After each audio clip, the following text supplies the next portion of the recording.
We're literally seeing an epidemic of these issues in the United States right now. Dr. Robert Melillo is the co-founder of Brain Balance Centers. 1 out of every 10 children in the United States now is diagnosed with ADHD, and that's a real increase.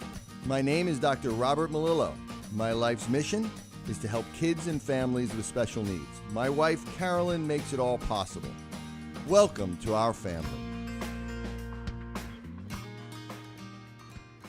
Hello, welcome to our show. I'm Dr. Robert Melillo, and this is my beautiful wife, Carolyn.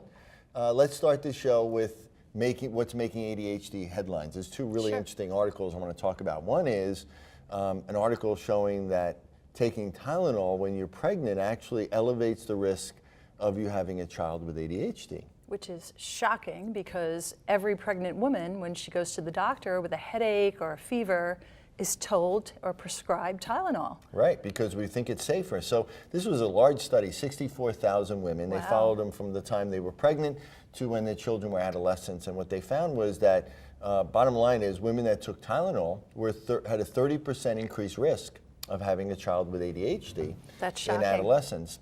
And that the longer they took it, the worse it got. So that if they took it for a longer period of time, they had a more severe risk of 40% of having more severe ADHD. That's unbelievable. I mean, so what's something else a woman can do? I guess Well, yoga or... Yeah, there are a lot of different options that we can do that don't involve taking medication, obviously. Sure. But mainly what we see is that this highlights the fact that there are environmental risk factors that elevate the risk, and people need to be aware of these before they get pregnant. Because if you take it when you're pregnant, it may be too late, and these are things that we see, pervasive. But the good news is it means that it's environmental factors. We can control those things, so it's not really genetic mutations. It's a good thing to know. Second study that's really interesting comes out of Finland, where they looked at 7,000 children, and they found that children that were diagnosed at 8 years old with ADHD, they followed them out, and they found that at 16, they were much more likely to be obese and also more sedentary. Well, also maybe because they're not as social, they don't join clubs, they don't play sports, they go home, they play video games, they're happy and they're eating and they're not moving.